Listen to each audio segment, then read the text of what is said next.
एक भोंदू रहता था, पर वो इतना सीधा था कि सब प्यार से उसको भोंदू ही बुलाते थे। गायों की सेवा करता था और जिस आश्रम में रहता था वहां के गुरुदेव शाम को प्रवचन करते थे तो सबसे पीछे बैठ के सुनता था। भोंदू को लगता था गुरुजी जो बोल रहे हैं ये बिल्कुल सत्य है, इसमें कोई झूठ नहीं है।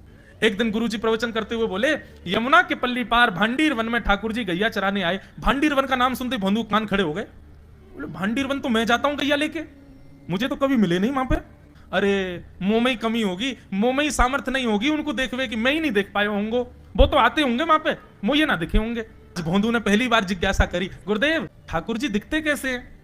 तो गुरुदेव भी हंस गए, अच्छा भोंदू पूछ रहा है, बैठ जाओ बताते हैं। मोर मुकुट पहनते हैं ठाकुर जी, और बोले दो कान हैं लेकिन कुंडल एक ही पहनते हैं। ठाकुर जी ऐसे पुष्प तोड़ के कान के ऊपर लगा लेते हैं, दोनों कानों में एक ही कुंडल को फेर फेर के पहनते। ठाकुर जी पीली पीतांबरी, ऐसी ठाकुर जी पीली पहनते, पीली पीतांबरी। माला कैसी पहनते हैं आती है, ठाकुर जी ऐसी पहनते हैं पूरी पैरों तक जाए। ये देखो गुरु जी कह रहे हैं तो निश्चित है भांडीर वन में आते हैं ठाकुर जी। भोंदू अपनी गैया लेकर के भांडीर वन पहुंच गया। गैया चर रही थी, अब भोंदू ढूंढ रहा है, कभी वृक्ष के नीचे जाके देखे, कभी कहीं देखे, कभी ढूंढे कहीं से चंदन की सुगंधी आ जाए। गुरुजी बता रहे थे उनमें से चंदन की सुगंधी आती है, क्या पता कन्हैया यहीं कहीं हो। इतने भाव से, इतने प्रेम से और इतने भोलेपन से ढूंढने लगा ठाकुर जी को, और ठाकुर जी नहीं मिलते ना तो अपने आप को ही कोसता, मुंह में योग्यता ना होगी यही मारे ना मिल रहे, ठाकुर जी तो यही है। गुरु जी की बात गलत नहीं है, ठाकुर जी तो यही है। उसके उस सहज भाव पर, उसके उस सरल भोंदू पने पर ठाकुर जी रीझ गए। और इतने में ही भोंदू हताश निराश उदास बैठा था, खुद को कोस रहा था, मुंह में योग्यता ना है, मुंह ठाकुर जी मिलना है रहे।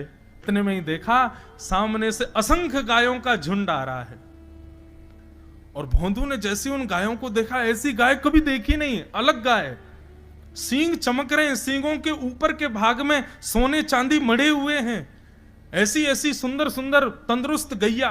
तभी देख रहा है भोंदू पीतांबरी पहनी है, गले में वैजंती माला धारण की है, सिर पर पाग पहनी है, एक कान में कुंडल है, मंद मंद मुस्कुरा करके दतुइयां दिखा रहे हैं, कटाक्ष नेत्रों से कभी इधर देख रहे हैं कभी उधर देख रहे हैं, अपनी वेणु को कमर में कस करके गैयाओं के गले में गलवैयां डाल करके श्याम सुंदर भोंदू की तरफ चलते भय आ रहे। ये दृश्य देख करके हाथ पांव कांपने लगे भोंदू के। उसको लगा मेरे पास तो आएंगे ही नहीं, है वहीं से मुड़ जाएंगे, अब मैं उनके पास जाके उनको असहज नहीं करूंगा, यहीं से देख लूं, यहीं से प्रणाम कर लूं। लेकिन जैसे जैसे प्रणाम करके ऊपर देखता, ठाकुर जी और पास आ रहे हैं, और पास आ रहे हैं, और पास आ रहे हैं। जैसे ही ठाकुर जी आकर के बैठे, भोंदू के पास शब्द नहीं है, हाथ पैर कंपित हो रहे हैं, उसको सूझ ही नहीं रहा करूं क्या मैं, इनके लिए क्या बिछाऊं, कहां बैठाऊं। ठाकुर जी ने अपने आप ही भोंदू के गले में हाथ डाली, अरे तेरा नाम कहा है? जैसे ही ठाकुर जी ने नाम पूछा, भोंदू अपना ही नाम भूल गया, बोले मुझे याद ही नहीं मेरा नाम क्या है, पर प्रेम से सब लोग मुझे भोंदू बुलाते हैं। अब तो भोंदू नाम सुनते ही ठाकुर जी ताली दे दे के हंसने लगे, तेरा नाम भोंदू है? बोले हाँ मेरा नाम भोंदू है। और ठाकुर जी आपको अच्छा लगा? बोले हाँ बहुत अच्छा लगा। आपको नाम कहा है? ठाकुर जी बोले तुम वो ना जाने? बोले जानू तो ना हूं, लेकिन गुरुजी ने जैसा रूप बताया वैसा ही है आपको, तो आप कहीं नंद नंदन तो नहीं हो? ठाकुर जी बोले हाँ मैं नंद नंदन नहीं हूं, यशोदा जी को लाला, नंद जी को लाला। भोंदू बोलो जय हो भगवान, आज आपके दर्शन है गए। गुरु जी और सब बालकन को तो आप शायद रोज ही मिलते होंगे, लेकिन मैं ही अभागो मोकू आप आज ही मिले हो। ठाकुर जी बोले अब चल बात मत बनावे, जल्दी कछु खवा, मुंह को भूख लग रही है। भोंदू एक कपड़े में रोटी बांध के उसमें मिर्च और गुड़ रख करके लेके गया। 2 रोटी थी, भोंदू ने जैसे खोली, एक रोटी ठाकुर जी के सामने धर दी, एक अपने पास रख ली, बोले मैं भी तो खाऊंगा। ठाकुर जी ने बढ़िया रोटी ऐसे घुमाई और प्रेम से गुड़ खामे और रोटी पान लगे प्रेम से, और ठाकुर जी तो चप चप करके नेक देर में पा गए। भोंदू तो भूल ही गयो, मुंह खानो भी वो ठाकुर जी को ही देख रहा है। ठाकुर जी बोले और जोर की भूख लगी, ला अपनी रोटी दे दे। भोंदू बोलो मुंह को भी भूख लगी है। बोले अच्छा चल आधी आधी खा ले, या मैं ते आधी तू खा ले आधी मैं खा लूं, दोनों खा लिए। कल ते नेक्स्ट से ज्यादा सी रोटी ले आइयो, भूख ज्यादा लगे, और सुन यही समय आइयो, मिलूंगा कल भी तोते। ठाकुर जी अपने मार्ग पर चले गए। भोंदू इतना प्रसन्न है, बोले आज मुझको ठाकुर जी मिल गए। गुरुदेव के प्रवचन का समय हो गया, भोंदू पीछे जाके बैठ गया, अपने गुरुदेव को प्रणाम करे, इनकी कृपा से ठाकुर जी मिले। उसने किसी को नहीं बताया, उसको लगा सबको ही मिलते हैं भगवान, मुझे ही मिले हैं बहुत दिन बाद। दूसरे दिन भोंदू खूब सारी सामग्री रसोई घर में इकट्ठा करके जाने लगा। किसी ने जाके गुरुदेव से कह दिया कि भोंदू बहुत सारी सामग्री ले जा रहा है। गुरुदेव ने जाके कही, भोंदू इतनी सामग्री ले जा रहे हो भैया, वो भंडारो करेगो का? नहीं गुरुजी, भंडारो तो नहीं करूंगा, वो नंद नंदन नाम है, वो यशोदा नंदन मदन मोहन, वो अपनी गैया चरा के आए, कल भी आए, मेरी रोटी खा गए, मैं भूखो ही रहेगो कल। या हमारे ज्यादा सी ले जा रहा हूं, बेचारे बहुत भूखे आए कल, कि उनको पेट भर जाएगा, मैं भी पा लूंगा, या हमारे गुरुजी आज ज्यादा सामग्री ले जा रहा हूं। गुरुदेव ने मन में सोचा, ये बात कोई और कहे तो अविश्वास किया जा सकता है, लेकिन भोंदू झूठ नहीं बोलता। भोंदू कभी झूठ नहीं बोलता, भोंदू की बात पर विश्वास करना ही पड़ेगा। गुरुदेव बोले, सुन सुन इधर बैठ।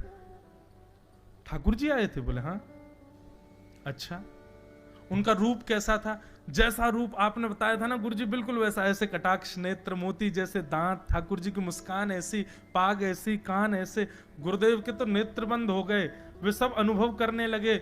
लेकिन गुरुदेव बोले, रूप कैसा भी बता दे, चरण यदि इसने बता दिए तो मैं मान जाऊंगा कि ठाकुर जी थे।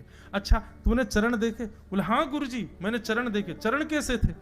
ठाकुर जी के चरण जब वो चल करके आगे बढ़ते हैं ना, तो चिन्ह बन जाते हैं। कहीं ध्वजा बनी थी, कहीं शंख बना था, कहीं कुछ बना था। और उनके जो नखून है ना, उनमें से ऐसा लगता है मानो जैसे कोमल का पराग हो, कमल का पराग हो।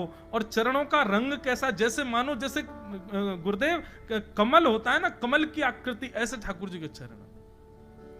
जब चरण का यथावत वर्णन भोंदू ने कर दिया, गुरुदेव समझ गए। बोले निश्चित ठाकुर जी आते, नहीं तो भोंदू कहां जाने, इतनी बुद्धि नहीं है उस पे कि वो इतना सब कुछ ढूंढ धाड़ के मुझे बताए।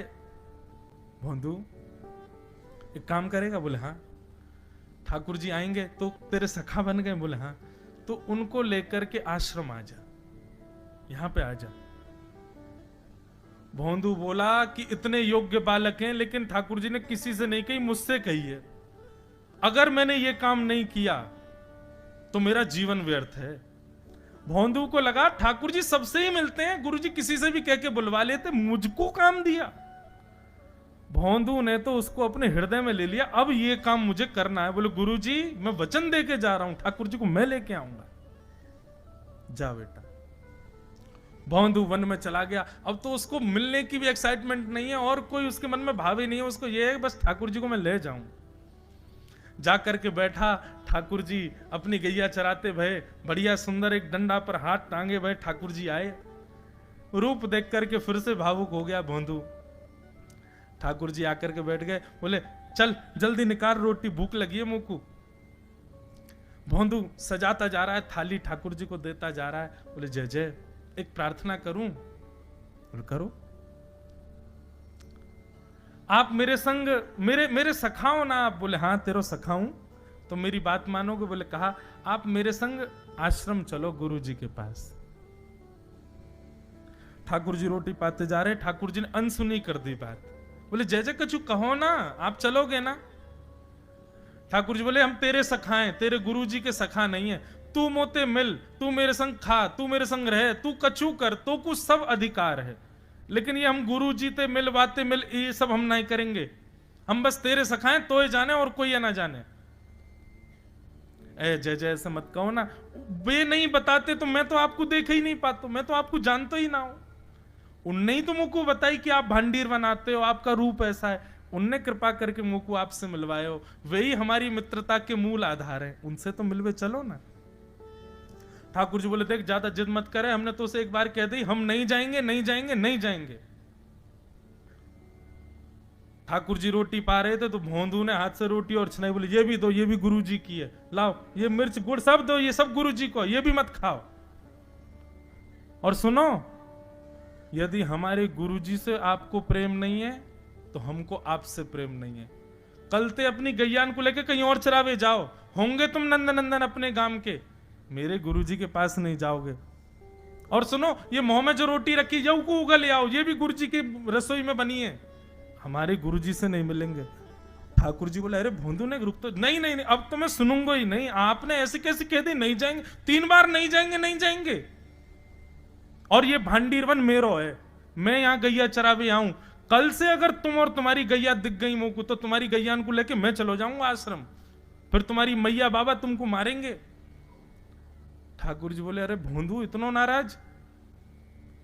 बोले, यदि मुंह से मित्रता रखनी है तो मुंह को वचन देना पड़ेगा कि आप आश्रम चलोगे, और अगर आपने फिर से नहीं कही तो मैं जा रहा हूं वापस, और कभी आपको मुख नहीं देखूंगा, अपना मुख नहीं दिखाऊंगा।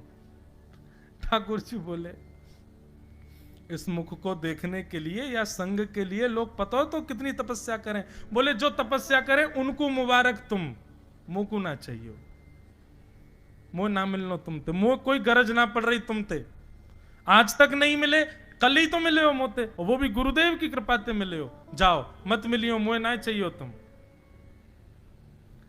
ठाकुर जी बोले, मैं तो ना जाऊंगा, मैं तो तेरे पास ही रहूंगा। बोले, तुम मत जाओ, मैं जा रहा हूं। कि जाने लगा वापस।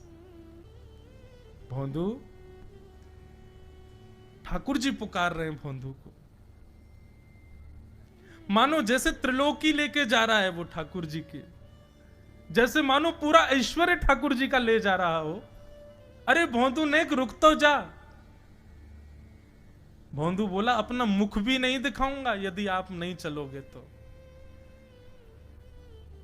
भोंदू थोड़ी दूर गया, ठाकुर जी को लगी वापस आ जाएगा, थोड़ी और दूर गया, लगा अब आ जाएगा, लेकिन जब भोंदू दिखना बंद हो गया, हमारे ठाकुर जी विचलित हो गए, दौड़े भोंदू की तरफ। ठाकुर जी दौड़ करके गए और जाकर के भोंदू के पित्ती पे चढ़ गए। बोले, ले चल अपने गुरुदेव के पास, चलूंगा तू जहां कहेगो, लेकिन तो दूर नहीं जान दूंगा। और भोंदू ठाकुर जी को ऐसे ऊपर चढ़ा करके लेकर के आश्रम जा रहा है। गुरुदेव आकर के खड़े हो गए और मन में बस विचार कर रहे थे, हाथ पांव कांप रहे थे। बोले, ठाकुर जी आएंगे कि नहीं। इतने में ही भोंदू आया और तभी देखा भोंदू की पिद्दी पर ठाकुर जी टंगे भय आ रहे हैं।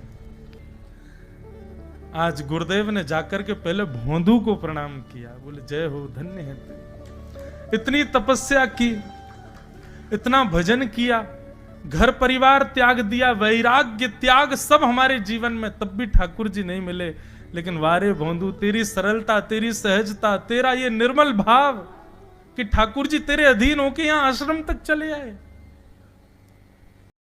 महाराष्ट्र में भक्त हुए श्री त्रिलोचन जी, परम संत सेवी, श्री पंडरीनाथ भगवान के चरणों में ही रहते थे।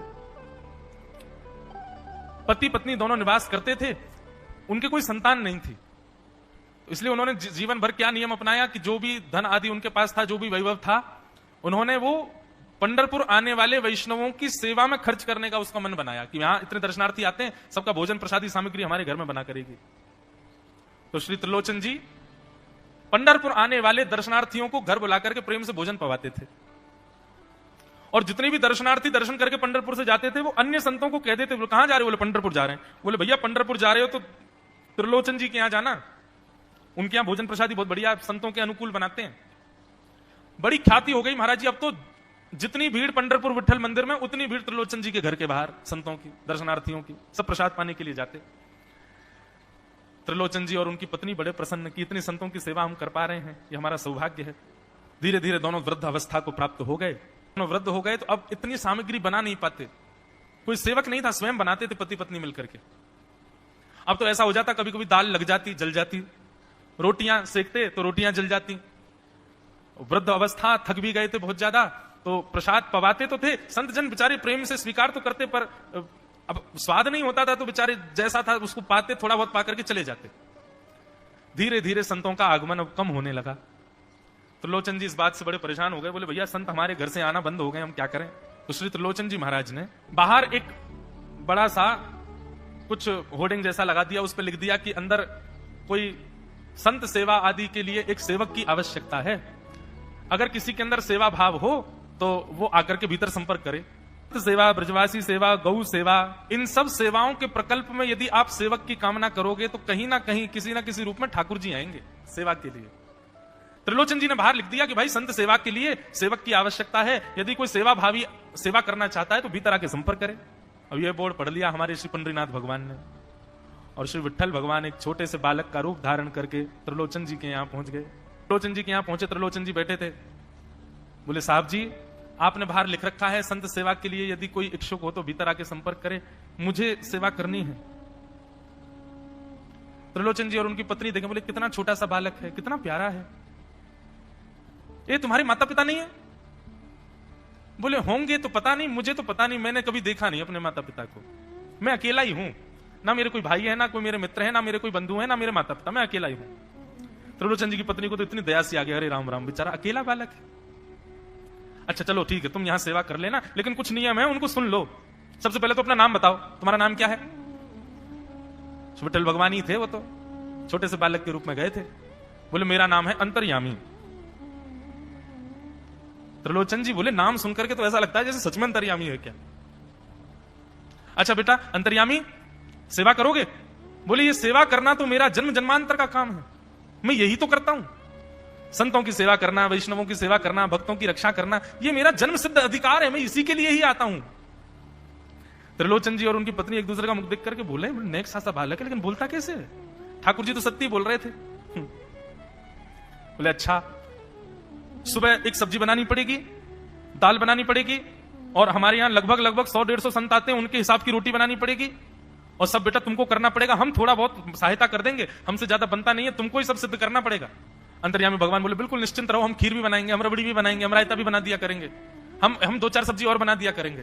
त्रिलोचन जी बोले नेक्स्ट सा बालक, सब जानते हो तुम? बोले हाँ हमको सब आता है, दुनिया का कोई काम नहीं जो हमको नहीं आता हो, और सुनिए झाड़ू पोछा बर्तन भी कर देंगे हम। त्रिलोचन जी तो बड़े खुश हो गए, बहुत बढ़िया सेवक मिला यार, ये तो सब काम करता है। लेकिन भगवान बोले लेकिन अब हमारी शर्त सुनो। त्रिलोचन जी बोले तुम्हारी भी शर्त है? बोले हाँ। क्या शर्त है भैया? बोले हमारी पहली शर्त यह है कि हम दुनिया को बना के खिलाएंगे, लेकिन हमको आपको बना के खिलाना पड़ेगा, हम अपने हाथ का बना नहीं पाते, हम आपके हाथ का बना। और ये वास्तविकता है, ठाकुर जी पूरी दुनिया को पवाते हैं, लेकिन स्वयं भक्त के हाथ से बना ही पाते हैं। ठाकुर जी बोले हम सारे संतों को बना के पवाएंगे, लेकिन हम अपने हाथ का बना नहीं पाते, आपको हमारे लिए बनाना पड़ेगा। त्रिलोचन जी की पत्नी बोली छोटा सा बालक, इसका आधे हाथ का तो इसका पेट है, एक रोटी में झिक जाएगा ये, इसके लिए मैं बना दिया करूंगा। ठीक है लाला, तू बिल्कुल चिंता मत करो, तुम्हारे लिए भोजन हम बना दिया करेंगे। हमारी एक शर्त और सुन लीजिए। बोले क्या? हम कितना भी खाएं हमको टोकना नहीं कभी, ये इतना क्यों खा रहे हो? त्रिलोचन जी बोले भैया हम क्यों टोकेंगे, तुम बढ़िया 2-3 रोटी खा लिया करना। बोले 2-3 रोटी तो हमारी दाढ़ में छुप जाती है कहीं पर, हम तो प्रेम से पाते हैं, बस आप लोग ये नियम याद रखना, आप कभी ये मत कहना कि इतना क्यों खा रहे हो। और सुनिए एक बात, अगर हमारे सामने कही तो अपराध बनेगा ही, आपका नियम टूटेगा ही। किसी और से जाकर के यदि आपने कह दिया कि बहुत खाता है, क्या बताएं, तो हम उसी दिन अंतर ध्यान हो जाएंगे, उसी दिन आपका घर छोड़ के चले जाएंगे, फिर ढूंढते रहना सेवक। त्रिलोचन जी बोले हम क्यों कहेंगे भैया, हम तो कभी नहीं कहेंगे, हम दोनों तुमको वचन देते हैं, तुम प्रेम से रहो, सबका सेवा करो, हम कभी नहीं कहेंगे कि इतना खाता है। भगवान बोले तो ठीक है, फिर कल से सेवा शुरू। अगले दिन महाराज त्रिलोचन जी और पत्नी उठे, सवेरे ब्रह्म मुहूर्त में देखा तो महाराज भीतर ही ठाकुर जी बढ़िया अपनी कमर कस करके, सिर पर ढांटा बांध करके, मुंह पर कपड़ा लगा करके, और कढ़ाई में लिए चला रहे हैं, बना रहे हैं दाल, एक हाथ से दाल बना रहे हैं, फिर दौड़ के जाते हैं दूसरी कढ़ाई पे, वहां पर खीर बना रहे हैं, फिर कहीं जाते हैं वहां पूरी उछाल उछाल करके धर रहे हैं। त्रिलोचन जी और उनकी पत्नी देख रहे खड़े खड़े, अकेले ठाकुर जी सब बना रहे हैं, नेक्स्ट सा बालक। 8 बजे से संतों की जमात आनी प्रारंभ हो गई, सुबह के समय हो गया। महाराज अकेले ही पत्तल लेकर के दौड़ते हैं, सारे संतों को पत्तल बांटे जाते हैं, फिर अकेले ही सामग्री लेकर के जाते हैं और लेकर के सबको बांटते हैं। त्रिलोचन जी कोई सामग्री लेके जाए तो ठाकुर जी बीच में ही आ जाते हैं, बाबूजी आप जाके बैठो, मैं बांट रहा हूं ना, आप उठ के मत आओ, आप उठ के आओगे सब फैल जाएगा, मैं कर रहा हूं ना सब। अकेले ठाकुर जी, अकेले अंतर्यामी भगवान सब कर रहे थे। और त्रिलोचन जी और उनकी पत्नी बड़े प्रसन्न, जय हो विठोबा, तेने तो भैया ऐसा लगे साक्षात तुम ही आ गए हो, कितनी कृपा हो रही है, देखो कैसा सेवक मिला है, हमें भली संतान नहीं दी ठाकुर जी ने, लेकिन ऐसा सेवक दिया है जिससे परिपूर्ण आनंद हो गया है। संतों की भोजन प्रसादी हुई, महाराज खूब प्रेम से सब संतों को पवाया, संत भी सब वाहवाही करके गए, बोले वाह त्रिलोचन जी आपके यहां खूब बार पाया, लेकिन आज जैसा प्रसादी हमने कभी नहीं पाई। त्रिलोचन जी बड़े प्रसन्न। सब संत चले गए, भगवान तुरंत पहुंचा लिया है, पूरे फर्श को मार्जन कर दिया, सब बिल्कुल सारी दरी वरी समेट करके रख दी, सब पत्तल आदि सबको व्यवस्थित कराए, सारे बर्तन मांज करके धर दिए, सब बिल्कुल व्यवस्थित करके, और आकर के ठाकुर जी सामने बैठ गए। मैया अब सेवा हमारी तो पूर्ण हो गई, अब हमारी पेट पूजा करो, अब आप लगो रसोई में, हमारे लिए बनाओ। वो तो इतने भाव में आ गए, अरे मेरे लाला मैं अभी बना के लाती हूँ। सुंदर सुंदर सब्जी बनाई, सुंदर रोटी बनाई, सुंदर खीर बनाई, थोड़ी थोड़ी एक दोना, दो दोना मान लो सब्जी बनाई, दो दोना खीर बना दी, 10-5 पूड़ी बना दी, ठाकुर जी की बढ़िया थाली लगाई, थाली लगा करके सामने धर दी। अंतर्यामी भगवान बैठ गए, प्रेम से पाने लगे, पाते जाए महाराज, वो तो खाते जाए, खीर उठा करके पी जाए, सब्जी उठा के पी जाए, और लाओ मैया भूख लगी है जल्दी लाओ। 10 की 10 पूड़ी एक बार में चट और लेकर के आई, बेचारी देती गई, 10 की पूड़ी और धरवा ली, फिर उनको भी पा गए। अब मैया ने इतनी सामग्री बनाई थी, बोले मैया भूख लगी है, जल्दी जाओ आटा मारो, फिर से सेको, बढ़िया लेके आओ सामग्री, आपसे हमने कही थी कि आपको हमको पवाना पड़ेगा। नहीं नहीं नहीं बेटा, तू बिल्कुल बैठो रे। अरे भैया मुझे तो लगी 100 पेटा, कोई तो कुआ है पूरा, कितना डाल दो, भरे कोई ना।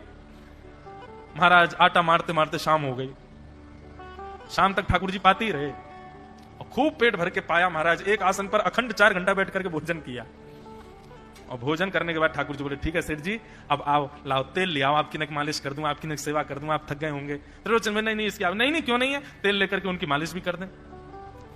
इस प्रकार चले। त्रिलोचन जी की पत्नी बेचारी पहले दिन तो कुछ नहीं बोली, दूसरे दिन भी कुछ नहीं बोली, तीसरे दिन उसके मन में आया, बोले ये क्या कर लिया हमने, सुबह जितना भोजन बनना चाहिए उतना तो ये अकेला ही पाता है, सुबह संतों का ये बना देता, पर शाम को इसके लिए जितना बनता वो संतों के बराबर ही बैठता है पूरा। त्रिलोचन जी कहते नहीं नहीं तुमको याद नहीं, उसने कहा था कभी कहना नहीं ऐसा। बोले हाँ नहीं नहीं मैं ध्यान रखूंगी, नहीं कहना है। लेकिन अंतर्यामी भगवान तो खूब प्रेम से घर के सारे काम कर रहे हैं उनके। महीना 1.5 महीना बीत गया, खूब आनंद से सेवा चल रही थी। एक दिन त्रिलोचन जी की पत्नी पड़ोस में किसी के पास बैठी थी, तो पड़ोसी तो होते ही हैं सब घर के बात बोलने वाले, उन्होंने कह दी, बोले कि आपके घर में तो आजकल बड़ी खुशहाली आ गई है। त्रिलोचन जी को देखा, चेहरे पे कैसा तेज आ गया, लाल लाल टमाटर जैसे गाल हो गए उनके। बोले अरे वो आया है ना अंतर्यामी सेवक हमारा, बहुत सेवा करता है, प्रसादी वगैरह सब वही बनाता है, फिर मालिश करता है उनकी, बढ़िया बढ़िया उनके लिए जूस निकालता है, बढ़िया उनको सब भोजन पानी पवाता है, इसलिए इस वजह से त्रिलोचन जी बढ़िया। त्रिलोचन जी तो बढ़िया हो गए, तुम सूख गई हो, तुम इतनी पतली दुबली क्यों हो गई, मेरा दुख कौन जाने। वो सबकी सेवा करता है पर अपनी सेवा मुझसे करवाता है। अरे छोटा सा तो है, ऐसे मटक मटक के जाता है, हम तो उसको देखने के लिए खड़े रहते बाहर, कैसे बढ़िया लगता है। कई लोग तो देखने ही आते हैं उसको कि कैसे सब्जी परोस रहा है, कैसे पूड़ी परोस रहा है, कितना सुंदर लगता है। छोटा सा तो है, उसकी क्या सेवा करनी पड़ती है। अरे बहन तुम क्या जानो, 2, 4, 5, 10 किलो आटे की कब कब में रोटियां पूड़ियां खा जाता है चपेट करके, कोई पता नहीं चलती, पेट है कुआ है समुद्र क्या है पता नहीं चलता है, इतना खाता है इतना खाता है इतना खाता है। 4 घंटे की समाधि पर बैठता है एक साथ, थाली नहीं थाल लगाना पड़ता है उसके लिए, इतना खाता है। जैसे ही कहा इतना खाता है, ठाकुर जी अंतर ध्यान हो गए। शाम का समय, त्रिलोचन जी रोज शाम होते ही बैठते थे, थोड़ी देर कुछ चर्चा आदि करते थे भक्तों की। त्रिलोचन जी ने बुलाया, अंतर्यामी, ओ बेटा अंतर्यामी कहां हो, जल्दी आओ, चलो शाम हो गई है, थोड़ी देर बैठे कुछ सत्संग करें कीर्तन करें। अंतर्यामी नहीं आए, पूरे घर में खोज लिया ठाकुर जी नहीं मिले, रसोई घर में खोज लिया ठाकुर जी नहीं मिले, पड़ोसियों से पूछ लिया नहीं मिले, सब्जी मंडी देख आए ठाकुर जी नहीं मिले, पूरा पंढरपुर देख लिया लेकिन ठाकुर जी नहीं मिले। त्रिलोचन जी बड़े उदास हो गए, पत्नी से कहने लगे पता नहीं कहां चला गया, कहां गया होगा पता नहीं। देवी तुमने उससे ये तो नहीं कह दिया था कि इतना क्यों खाती। बोले नहीं नहीं मैं तो कान पकड़ती हूं, मैं कभी नहीं कहती उससे। बोले किसी और से तो नहीं कहा था ना तुमने, क्योंकि उसने वचन दिया था ऐसा कहोगे तो मैं चला जाऊंगा। बोले हाँ आज एक गलती हो गई, पड़ोसी के पास बैठी थी, उससे बात करते करते मेरे मुख से गलती से निकल गया कि अरे उसके लिए तो बहुत बनाना पड़ता है, 10 किलो आटा खा जाता है, इतना खाता है, तो निकल गया था। समझ गए, बोले ओहो इसीलिए चला गया, उसको पता चल गया कि तुमने कह दिया है तभी चला गया है। त्रिलोचन जी और उनकी पत्नी दोनों श्री पंडरीनाथ भगवान मंदिर के देहली पर जाकर के बैठ गए। जाकर के ठाकुर जी के आगे हाथ फैला करके कहने लगे, बोले नाथ, हे पंडरीनाथ, आपने हमको संतान नहीं दी, पुत्र नहीं दिया, पुत्री नहीं दी जीवन में, हमने कभी उसकी अपेक्षा नहीं की, हमने कभी आपसे शिकायत नहीं की कि हमको संतान क्यों नहीं दी है। पर नाथ एक सेवक हमारे जीवन में आया, और जब से वो सेवक आया हमारे यहाँ संतों की सेवा होने लगी, हमारे यहाँ कीर्तन होने लगा, हमारे यहाँ सत्संग होने लगा, हमारे यहाँ खूब आनंद की उमंग होने लगी। उस सेवक ने हमको आपसे और प्रेम करवा दिया। ठाकुर जी हम आज आपसे दोनों भीख मांग रहे हैं, हमें कुछ मत दीजिए, आप भी मत मिलिए हमको इस जन्म में, लेकिन हमारे उस सेवक अंतर्यामी को हमको वापस कर दीजिए भगवान, वो जहां कहीं भी हो उसको वापस भेज दो हमारे पास। ऐसा कहकर के रुदन करने लगे, नेत्रों से आंसू गिरने लगे, चरणों में प्रणाम करके श्री पंडरीनाथ भगवान को रुदन करने लगे त्रिलोचन जी और उनकी पत्नी। इतने में ही स्वर सुनाई दिया, बाबूजी। अंतर्यामी का स्वर सुनते ही पीछे मुड़ करके देखा तो पीछे तो कोई दिखा नहीं। अरे इधर देखिए, पीछे कहां देख रहे हैं। वापस से पंडरीनाथ भगवान की ओर देखा तो श्री पंडरीनाथ भगवान की जगह ही अंतर्यामी बालक खड़ा हुआ है, सामने खड़े होकर के उनको आशीष दे रहा है। त्रिलोचन जी तो भाव विह्वल हो गए, बोले कैसी कृपा नाथ आपकी। बोले आप ही थे क्या। बोले तो इतनी अच्छी संत सेवा, इतनी अच्छी खीर, इतनी अच्छी पूड़ी, इतनी अच्छी सब्जी, और आपकी जो सेवा और इतने अच्छे अच्छे सत्संग कीर्तन, ये मेरे अलावा कौन कर सकता है। संतों की सेवा तो मैं ही करता हूं ना, आपने संत सेवा के लिए सेवक मांगा था, इसलिए मैं ही आपके यहां चल करके आ गया। और श्री त्रिलोचन जी पर अद्भुत कृपा करके भगवान ने उनको कृतार्थ किया। जैसे ही गोविंद दास जी पद गाते थे, गोसाई जी श्रृंगार करते थे ठाकुर जी का, गोविंद दास जी पीछे खड़े खड़े पद गाते थे। तो जैसे ही गोसाई जी श्रृंगार करते करते थोड़ा श्रृंगार लेने के लिए नेक दूर जाते, ठाकुर जी ऐसे खड़े खड़े नीचे से एक मोती उठाते, मोती उठा के ये मारते टक्के गोविंद दास के सिर पे। और जैसे ही गोविंद दास के सिर पे लगती, गोविंद दास कहते माने ना तारी की तो बताऊं, रुक जा। जैसे ही वो मोती लेकर के वापस गोविंद दास मारते, तब तक गोसाई जी वापस आ जाते। और गोसाई जी के आते ही वो मोती ठाकुर जी की जगह गोसाई जी में जाके लग जाता। गोसाई जी कहते हे गोविंदा, तू ठाकुर जी को मोती मार रहा है? गोविंद दास बोले मेरो माँ तो देखियो, ये गुम्माटो फूल को ये आपके लाला ने मारो मोए। आपको लाला उधम मचावे वो ना दिखाई दे आपको, और मैंने कछु कह दूं सो मुंह पे चिल्ला रहे हो, मुंह पे बरस रहे हो, यार समझा लो, बहुत उधम मचावे ये। ऐसी लीला करते। गोसाई जी के नेत्रों में आंसू आ जाते, बोले गोविंदा तू कितना भाग्यशाली, तेरे संग ठाकुर जी लीला करें। गोविंद दास के साथ ऐसी ऐसी लीला करते महाराज। तो दोपहर के समय जैसे मंदिर बंद होते, ठाकुर जी महाराज फेंटा कस के आ जाते, ए गोविंदा चल खेलवे चल रहे हैं। ठाकुर जी गोविंद दास के संग खेलने जाते। एक दिन ठाकुर जी बोले गोविंदा तू घोड़ा बन जा, मैं तेरे ऊपर बैठ के डोलूंगो। गोविंद दास जी घोड़ा बन गए। घोड़ा बन के ठाकुर जी ऊपर बैठ गए, और गोविंद दास की दो पौनी बना दी ऐसी, और दो पौनी इनको ऐसे पकड़ पकड़ के ठाकुर जी चला रहे हैं। और ठाकुर जी तो खेले भैया, कछु भी कर सकें। गोविंद दास के ऊपर बैठ गए और उसको चलाने लगे। अब चलते चलते गोविंद दास रुक गए, तो ठाकुर जी बोले ए गोविंदा चल, ए मेरे घोड़ा चल। गोविंद दास जी बोले जय जय जय जय, नेक उतर जाओ। ठाकुर जी बोले काय को? गोविंद दास जी बोले लघु शंका लगी है, नेक मुझे जानो है, नेक उतर जाओ। ठाकुर जी बोले ऐसी बात कर रहे हो गोविंदा हैं? कोई घुड़सवार घोड़ा पे बैठ के घूमे और घोड़ा को लघु शंका आवे तो वो का यूं के ओ भैया नेक उतर जा, मैं लघु शंका करके आऊं, फिर बैठी हो मेरे ऊपर। गोविंद दास जी बोले तो कहा आज्ञा? बोले आज्ञा वो ये जो कह रहा हूं, जैसे घोड़ा बिना आज्ञा लिए अपने व्यक्ति को ऊपर बैठा के सब काम कर ले, वैसे तू कर ले। तो गोविंद दास जी ऐसे घोड़ा बन करके चल रहे हैं, ठाकुर जी ऊपर बैठे हैं और सब कर आए काम। अब इतने में ही कोई व्यक्ति वहां से जा रहा था। अब उस व्यक्ति को ठाकुर जी नहीं दिख रहे हैं, उसको गोविंद दास चलते चलते दिख रहे हैं। उसने जब देखा, अरे राम राम राम राम जी, गोविंद दास जी क्या महाराज? किसी व्यक्ति ने गोविंद दास जी को ऐसे देख लिया, ओहो जी तो ऐसे ही डोल रहा है और चलते फिरते ही कर रहे है। गोसाई जी से जाकर के शिकायत कर दी, और गोसाई जी से कही, बोले गोसाई जी आपने गोविंद दास को बहुत सिर पर चढ़ा लिया आज। अरे भाई खड़े होके लघु शंका करना भी मना है शास्त्रों में, वो तो ऐसे बैठ करके चलते चलते कर रहा था, और वस्त्रों में ही कर रहा था, इतना अपवित्र, और आप उसको मंदिर की सेवा देते हो। गोसाई जी को सुन करके अच्छा नहीं लगा। शाम को स्नान आदि करके दूसरे वस्त्र पहन करके गोविंद दास आए। आकर के आपने गोसाई जी को प्रणाम किया तो गोसाई जी ने मुंह फेर लिया। गोविंद दास बोले जय जय, आप नाराज हो हमसे? गोसाई जी बोले आप आचार विचार सब भूल चुके हैं अपना, आप इस प्रकार से आज कुछ कर रहे थे, मुझे लोगों ने बताया आकर के।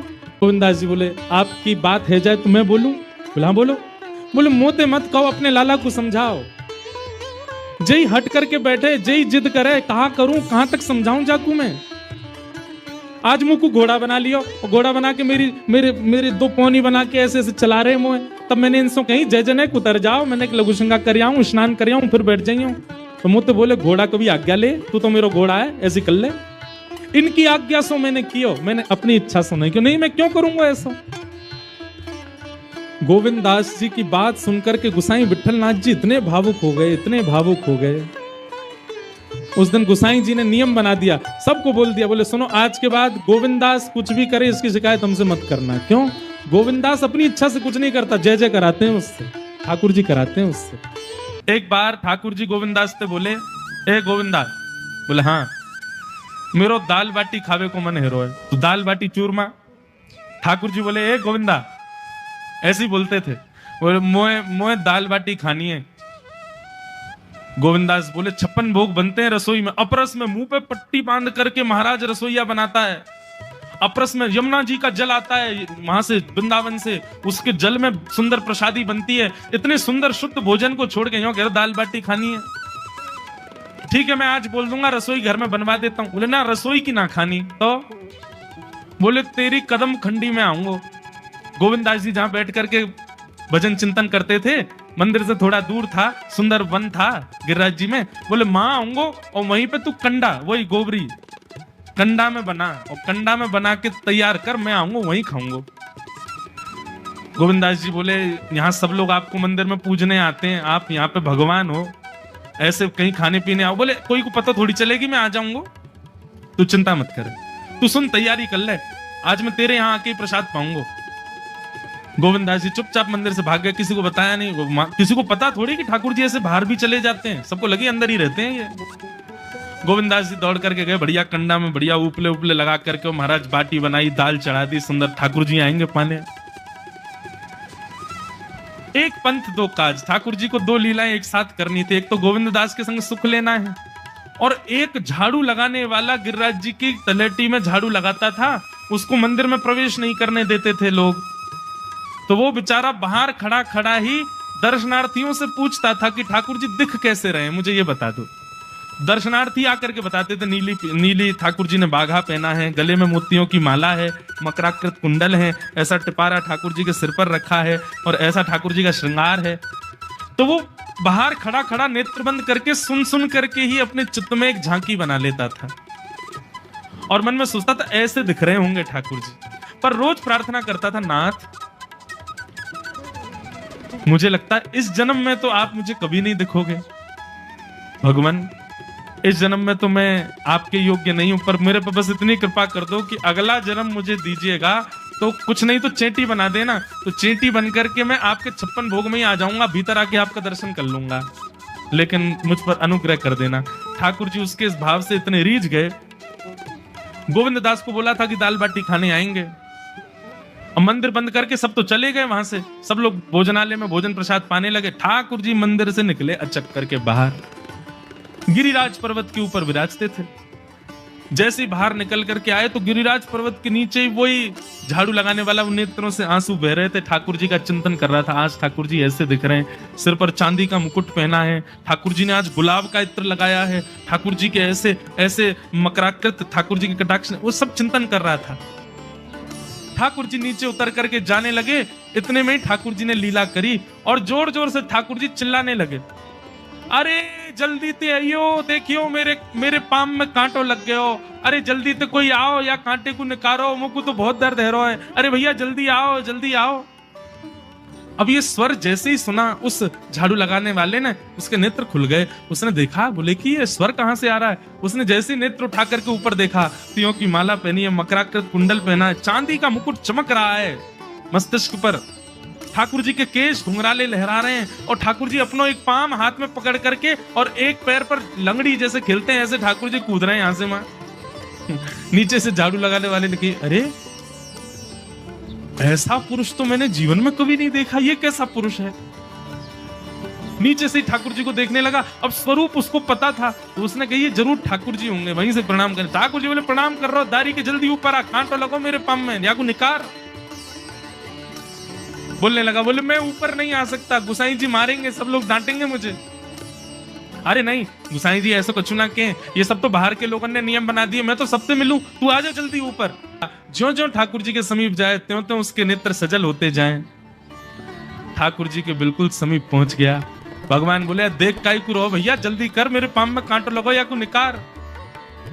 जिन चरण कमलों के स्पर्श के लिए सदा लक्ष्मी लालायित रहती है, ठाकुर जी ने उसकी गोद में अनायास अपने चरण रख दिए। बोले जल्दी कांटो निकार, कांटो लग गो मेरे पाम में।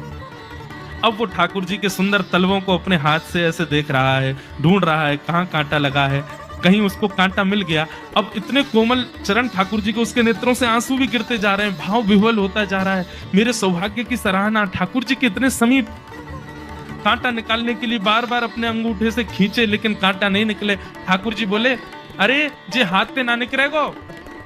उसने पूछा कैसे निकलेगा? बोले अरे मेरो पाम पकड़ के अपने मुंह के पास ले जा और दांतन से निकाल, तब निकलेगो ये। आहा, कितनी कृपा की ठाकुर जी, कृपा की न होती जो आदत तुम्हारी तो सुनी ही रहती अदालत तुम्हारी। जो दीनों के दिल में जगह तुम न पाते तो किस दिल में होती हिफाजत तुम्हारी। कृपा की न होती जो आदत तुम्हारी तो सुनी ही रहती अदालत तुम्हारी। कितनी कृपा। उसने कांटा निकाला मुख से। ठाकुर जी बोले अब चल, मुंह से चलो ना जा रहा। गोविंद दास ने अपनी कदम खंडी में दाल बाटी बनाई है, मोह ले चल वहां पे। बोला कैसे लेके चलूं? बोले तेरे कंधान पे बैठ जाऊंगा मैं। और ठाकुर जी ने अपने दोनों पांव ऐसे लटका लिए उसके यहाँ पे और सिर पकड़ करके उसके ऊपर ही बैठ गए। बोले चल ले चल मुंह को। वो तो महाराज बेहोशी सी हो रही है, उसको विश्वास ही नहीं हो रहा ठाकुर जी मेरे संग इतनी बड़ी लीला कर रहे हैं। गोविंद दास की कदम खंडी में पहुंचने से पहले उस बालक ने ठाकुर जी गोविंद दास जी मुझे बहुत मारेंगे, अगर उनको पता चल गई मैंने आपको छू लिया है तो वो बहुत डांटेंगे। आप एक काम करो, अब यहाँ से आप पैदल चले जाओ, मैं यहीं खड़ा हूं। ठाकुर जी बोले यहीं खड़ो रही हो, तेरे काजी दाल बाटी लेके आऊंगा मैं।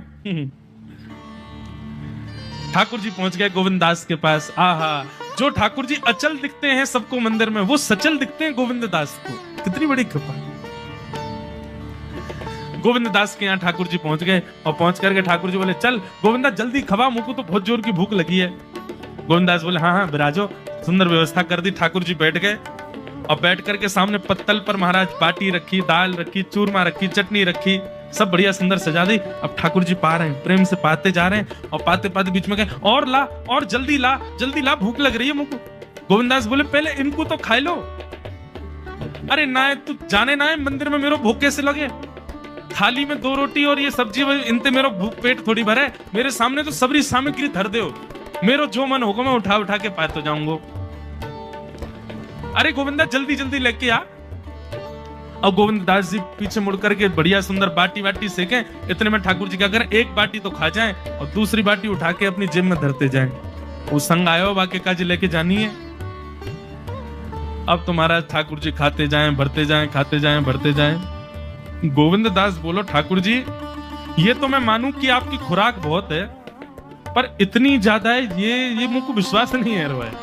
क्यों हैं 56 बाटी खा गए हो अब तक आप?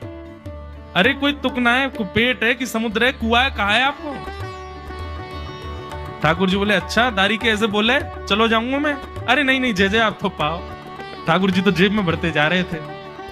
अब ठाकुर जी का पेट भर गया। ठाकुर जी बोले चल भैया गोविंदा, बोले चुपचाप चलो और आचमन करो, शुद्धि करो, तब जाइयो मंदिर में। वहीं गोविंद कुंड के पास में गोविंद दास जी ने जबरदस्ती ठाकुर जी बैठा दिए। बोले हाथ में जल लो। ठाकुर जी जल लेकर के बैठे। बोले अब करो अपवित्र पवित्रो वा सर्वावस्थांगतो विवा। ठाकुर जी आचमन कर रहे हैं, अपनी पवित्र कर रहे हैं ऊपर से लेकर नीचे तक। इतने में ही गोविंद दास बोलते पीछे के गए और ठाकुर जी की पीठ पे जाकर के एक धक्का दियो महाराज, पूरे ठाकुर जी डुबा दिए कुंड में। ठाकुर जी पूरे ऊपर से नीचे तक भीज गए। ठाकुर जी दारी के तेरी शिकायत करूंगा, गुसाई जी तक कहूंगा तू ऐसे करे मेरे संग। गोविंदास बोले मैं बता दूंगा तुम कौन कौन के कंधान पे चढ़ के घूमो। हाँ मंदिर के लिए इतना नियम बना रखो है, नहा के आओ, धो के आओ, हाथ पांव खासा करके आओ और कुछ अपवित्र वस्तु मत छीलेना, अपरस में रहना, गीला वस्त्र तन पे होना चाहिए। आपकी सेवा के लिए इतने नियम और खुद क्या कर रहे हो? ऐसे गोविंद दास वो कह रहे हैं यद्यपि रूप गुण शील सुधरता इन बातन न रिझई है प्रीतम प्रीत ही सोई। बंधु महंती जो कि ना तो धनवान है और ना एक श्रेष्ठ जाति में जन्मे हैं, लेकिन जगन्नाथपुरी से कुछ दूरी पर उड़ीसा के एक गांव में रहते हैं और भिक्षा मांगते हैं। घर घर जाकर के जो मिल जाता है उसी से स्वयं पाते हैं, पत्नी को पवाते हैं, 2 बालक हैं उनको पवाते हैं बस। लेकिन कभी कभी ठाकुर जी इतनी परीक्षा ले लेते हैं कि आज 5 दिन निकल गए और बंधु महंती को पाने के लिए किसी ने भिक्षा नहीं दी है, पत्नी व्याकुल है। और पता क्या करते हैं? बंधु महंती का नियम है भिक्षा लेकर के आते हैं घर घर से, या बैठ जाते हैं रोड के किनारे, जो दे देता है उसको ला करके पत्नी बच्चे और स्वयं पा लेते हैं, और पवाने के पीछे शर्त रखते हैं, क्या? पाने के बाद नाम जप करोगे, ठाकुर जी का स्मरण करोगे, भजन करोगे, कीर्तन करोगे, करताल बजा करके अपनी पत्नी बच्चों के साथ कीर्तन करते हैं। 5 दिन हो गए, अन्न नहीं पाया, तो पत्नी बोली अब तो अन्न मिला नहीं तो फिर कीर्तन भी नहीं होगा। अन्न मिलेगा तो कीर्तन होगा ना, कुछ खाने को मिलेगा, पेट में जाएगा तभी तो स्वर निकलेगा, तभी तो ताल बजेगी, तभी तो नृत्य होगा, कीर्तन रुक जाएगा। अब बंधु मेहनती को इस बात की चिंता नहीं है कि अन्न नहीं मिल रहा है, उसको इस बात की चिंता कीर्तन नहीं करेगी। सब जगह जाते हैं, कहते हैं कि मुझे कुछ दे दीजिए, कुछ घर में बनेगा, ठाकुर जी को निवेदित करेंगे तो फिर कीर्तन नहीं रुकेगा। लेकिन आज ठाकुर जी ने ऐसी परीक्षा ली बंधु मेहनती जी की कि सप्ताह निकल गया और किसी ने कुछ नहीं दिया। बंधु मेहनती सोचते हैं क्या करूं, कीर्तन नहीं होता है, बच्चे भूखे रोते हैं, पत्नी कहती है कि अन्न मिले तो कीर्तन हो। रात में मन बनाते हैं, पत्नी को उठाते हैं, बोलते हैं सुनो, मैंने तुम्हें आज तक बताया नहीं, मेरे एक मित्र हैं, अच्छा बहुत धनवान हैं, बड़े सुंदर हैं, खूब सारे जेवर पहन के घूमते हैं और लाखों करोड़ों लोग उनके चरणों में प्रणाम करते हैं। अच्छा तुम्हारे मित्र हैं? बोले हाँ मेरे मित्र हैं, मुझे अपना सखा मानते हैं। क्या नाम है उनका? बोले मेरा और उनका एक जैसे ही नाम है, मेरा बंधु मेहनती नाम है, उनका दीन बंधु नाम है, उनका नाम दीन बंधु, हम दोनों मित्र हैं एक दूसरे के। अच्छा दीन बंधु नाम है, कहां रहते हैं वो? देवी मेरा मन है कि मैं और तुम और बच्चे सब उनके पास चलें, वो हमें भोजन जरूर खिलाएंगे। भोजन का नाम सुनती पत्नी इतनी खुश हो गई, भोजन देंगे? बोले भोजन, दाल देंगे, भात देंगे और साथ में छेना पोड़ा देंगे, आदि आदि सब देंगे। ये सब सुनकर के हम चले उनके पास, चलो बच्चे सो रहे हैं, मैं गोद में उठा लेती हूँ, चलते। देवी चल तो देंगे लेकिन थोड़ा समय लगेगा। कोई बात नहीं, सुबह तक तो पहुंच जाए। सुबह तक नहीं देवी, 5 दिन का समय लगेगा। पत्नी बोली 5 दिन? कहां रहते हैं? बोले एक नीलाचल धाम है जगन्नाथपुरी, वहां रहते हैं, मेरे दीन बंधु वहां रहते। पत्नी से झूठ बोला है, मेरे मित्र हैं। कोई बात नहीं, हम सह लेंगे, लेकिन भोजन तो मिलेगा ना वहां पर? हाँ मिलेगा ना, मेरे मित्र हैं। भोजन की बात करती है, वो वस्त्र भी देंगे, अन्न भी देंगे, रहने को घर भी देंगे, चल। और अपनी पत्नी को लेकर के जा रहे हैं और रास्ते भर जगन्नाथ जी से प्रार्थना करते जा रहे हैं, हे महाप्रभु मुझे कुछ नहीं चाहिए, तो मेरी लाज बचाना। मैंने इसको बोला है कि आप मेरे मित्र हो, कहीं आप मित्र बनकर के नहीं मिले तो इसके मन में अविश्वास हो जाएगा, और इसके मन में अगर अविश्वास हुआ नाथ तो मैं क्या करूंगा। अब इसी बहाने से अपनी पत्नी बच्चों से कीर्तन कराते हैं। अब तो 3 ही दिन में पहुंच जाएंगे, कीर्तन करो। कीर्तन करते हैं, जबरदस्ती करवाते हैं। ठीक है 1-2 बार कुभाव से करेंगे तो भी चलेगा, करेंगे तो सही। अपनी पत्नी बच्चों को लेकर के बंधु मेहनती पहुंच गए जगन्नाथपुरी। 5 दिन हो गए चलते चलते, कुछ खाया पिया पिछले 7 दिन से नहीं खाया, 5 दिन हो, बच्चे भूखे प्यासे तड़प रहे हैं। तो जैसे ही जगन्नाथपुरी पहुंचे, दूर से ही नील चक्र दिखाई दिया, ध्वजा लहरा रही है महाप्रभु जगन्नाथ जी की। देख करके अपनी पत्नी को, देखो वो जो ध्वजा दिख रही है ना, बोले हाँ उसी के नीचे ही मेरे मित्र बैठते हैं, वो उनके घर की ध्वजा है। पत्नी भी आनंदित हो गई। लेकिन महाप्रभु जगन्नाथ जी का आज तक केवल कथाओं में श्रवण किया था, पहली बार देखने जा रहे हैं बंधु मेहनती। ध्वजा देख करके ही मूर्छित हो गए। पत्नी ने बड़ी मुश्किल से होश में लाए। अब तो ज्यों ज्यों मंदिर पास आ रहा है त्यों त्यों नृत्य कर रहे हैं, और बार बार नृत्य करते करते घबरा जाते हैं, और घबरा कर कहते हैं महाप्रभु जी आप याद है ना, मैंने मित्र बताया है आपको, किसी और को नहीं दिखाना है, मुझे कोई प्रचार नहीं करवाना कि आप, मेरी पत्नी को बस दिख जाना कि आप मेरे मित्र हो, और दिखना भी नहीं, मैं उसको बोल दूंगा आप बहुत व्यस्त रहते, बस भोजन प्रसाद पवा देना, इतना करवा देना, बस और कुछ नहीं चाहिए। महाप्रभु जी के मंदिर पहुंचे, जाने कितनी बार ठाकुर जी की स्मृति में बेहोश हो गए। जगन्नाथ जी के मंदिर में प्रवेश किया। महाप्रभु जी के सामने जैसे ही पहुंचे, आहा जगन्नाथ स्वामी नयन पथगामी भवतु में, महाप्रभु जी के जब विशाल नेत्रों का दर्शन और ये आजानुलंबित भुजाओं का दर्शन किया, बंधु मेहनती नाचने लगे, दौड़ने लगे भीतर की ओर, मानो जैसे महाप्रभु जी बुला रहे हो। देख मैंने कही थी ना मेरे मित्र हैं, मुझे देखती देख भुजा खड़ी कर ली इन्होंने, कह रहे आजा गले मिल ले। हाँ भुजा तो जाओ मिल लो, अभी नहीं ना, अभी वस्त्र नहीं धुले मेरे, अच्छे स्वस्थ वस्त्र पहनूंगा, ना धो के तैयार तब जाऊंगा भीतर। एक लाज तो बचा ली ठाकुर जी, अब दूसरी कुछ प्रसाद पवा देना। ऐसे बंधु मेहनती रात भर बैठे रहे मंदिर के द्वार पर, किसी ने भोजन नहीं पूछा। पत्नी बोली आप तो कह रहे थे कि आपके मित्र भोजन पवाएंगे, दाल भात और जाने क्या क्या आप हमको प्रलोभन दे रहे थे। अरे तू देखा नहीं कितनी भीड़ थी अंदर, कितने लोग बैठे थे वहां पर, अभी सबसे मिल रहे हैं, वो सुबह तक हो जाएंगे, कराएंगे ना हमको। और वहीं बैठ करके चिंतन करते जा रहे हैं महाप्रभु जी, कीर्तन करो कीर्तन करो, और तुम पे तो घूम फिर के कीर्तन आता है, अब तो हम कीर्तन तभी करेंगे जब महाप्रसाद मिलेगा। अर्धरात्रि का समय सब चले गए, और बंधु मेहनती केवल हाथ जोड़ करके रुदन करते हुए ठाकुर जी से प्रार्थना कर रहे, नाथ लाज बचा। और तभी महाप्रभु जगन्नाथ जी एक ब्राह्मण का रूप धारण करके आए, अपनी सुंदर थाल में महाप्रसाद स्वयं गए रसोई में ठाकुर जी, और जो महाप्रसाद रखा था जगह जगह से हंडियां उतार करके अपने हाथों से ही महाप्रसाद धर रहे हैं, अपने हाथ से ही दाल ला रहे हैं, और फिर ढूंढ रहे हैं कौन कौन सी सामग्री कहाँ धरी है। सब जगह से, जैसे कोई थाल, माता थाल लगाती है बालक के लिए, उसको ये अच्छा लगता है ये भी पवा देते हैं, ये अच्छा लगता है ये भी तो महाप्रभु जी देख रहे हैं मेरे को भोग में क्या क्या अच्छा लगता है, वो सब सामग्री ढूंढ ढूंढ के निकाल रहे हैं। कटहल की सब्जी धरो, महाप्रसाद धरो, खिचड़ी धरो, इसमें दाल धरो, ये धरो, सब पूरा थाल अपने हाथों से सजा रहे हैं। सुभद्रा जी बलभद्र जी देख करके कितने प्रसन्न हो रहे हैं, वाह आज महाप्रभु, पूरी दुनिया इनकी थाल लगाती है लेकिन आज खुद थाल लगा के लेके जा रहे हैं। ठाकुर जी को अपनी थाली लगानी नहीं आती, उनको क्या चाव से बैठे रहते हैं, लाडले लाल हैं, दूसरे लगा लगा के देते हैं, पर आज बंधु मेहंती की थाल खुद लगा रहे हैं। और थाल के ऊपर वस्त्र रख करके अपने कंधा पे, विशाल थाल है, कंधा पर रख करके ठाकुर जी बाहर आए, और बाहर आकर अरे कोई बंधु मेहंती नाम का आया है क्या? बंधु मेहंती तो नाम सुनकर के मेरा नाम किसको पता भाई, मन में सोचा, पत्नी तो सो गई है, मन में सोचा कोई और होगा बंधु मेहंती मेरे जैसा, लेकिन देखा कोई और है भी नहीं, अकेला मैं ही बैठा हूं। ठाकुर जी बड़ी अपनी भौं चढ़ा करके, और जैसे कोई बिना भाव दिए बात करता ना, ऐसी बात कर रहे हैं, ए भाई कौन हो तुम, कहां से आ गए हो, ये फटे पुराने लत्ते पहन, यहाँ बाहर निकलो, यहाँ से चले जाएंगे भगवान, पर हम ही बंधु मेहंती हैं। तुम बंधु मेहंती हो? बोले हाँ। अच्छा, अपना और परिचय बताओ। बोले और तो क्या परिचय है, परिचय यही है कि मेरे पास ना तो घर है, ना व्यापार है, ना संपत्ति है, ना धन है, कुछ भी नहीं है, ठाकुर जी को अपना मित्र मानता हूं बस। अरे यही परिचय तो पूछ रहे थे, महाप्रभु जगन्नाथ जी आए थे स्वप्न में, और स्वयं भगवान ही कह रहे हैं, बोले प्रभु महाप्रभु जगन्नाथ जी आए थे स्वप्न में आके बोले मेरा मित्र बंधु मेहंती। बोले 1 मिनट रुक जाएंगे? बोले क्यों? पत्नी को उठा दूं, उसके सामने बोल दो ये बात कि मेरे को मित्र कहा महाप्रभु जी ने। पत्नी को उठाया, पत्नी बोली क्या हुआ? बोले देख महाप्रसाद लेके खड़े। एक बार दोबारा बोलेंगे ठाकुर जी ने स्वप्न में क्या कहा? बोले ठाकुर जी स्वप्न में आके बोले हमारा मित्र बंधु मेहंती बैठा है बाहर, उसको महाप्रसाद दे के आप। सुन करके अब महाप्रसाद देख करके तो बच्चे पत्नी खुश हुए, लेकिन बंधु मेहंती तो ये शब्द सुन करके ही प्रसन्न हो गया कि ठाकुर जी ने मित्र मान लिया। बोले सुनिए, मेरी तो योग्यता नहीं मैं उनको जाकर के प्रणाम करूं, आपने मेरी लाज बचा ली, पत्नी मेरी तरफ से दंडवत कर देना, एक बार हृदय से लगा लेना। बोले कि समय मिलेगा जगन्नाथ जी खुद ही बुला लेंगे तुमको भीतर, महाप्रसाद पाओ, और सुनो ये थाल बहुत महंगा थाल है, इसको व्यवस्थित ऊपर पहुंचवा देना मंदिर में। जी जी हम पहुंचवा देंगे। अब महाप्रसाद आया, बच्चों ने पेट भर के पाया, पत्नी ने पाया, बंधु मेहंती ने पाया। बंधु मेहंती को भूख थोड़ी थी, वो तो भूख मर गई ठाकुर जी की बात सुन करके। रात में बर्तन धो करके विशाल थाल, उसमें रत्न जड़े थे, इतना महंगा थाल।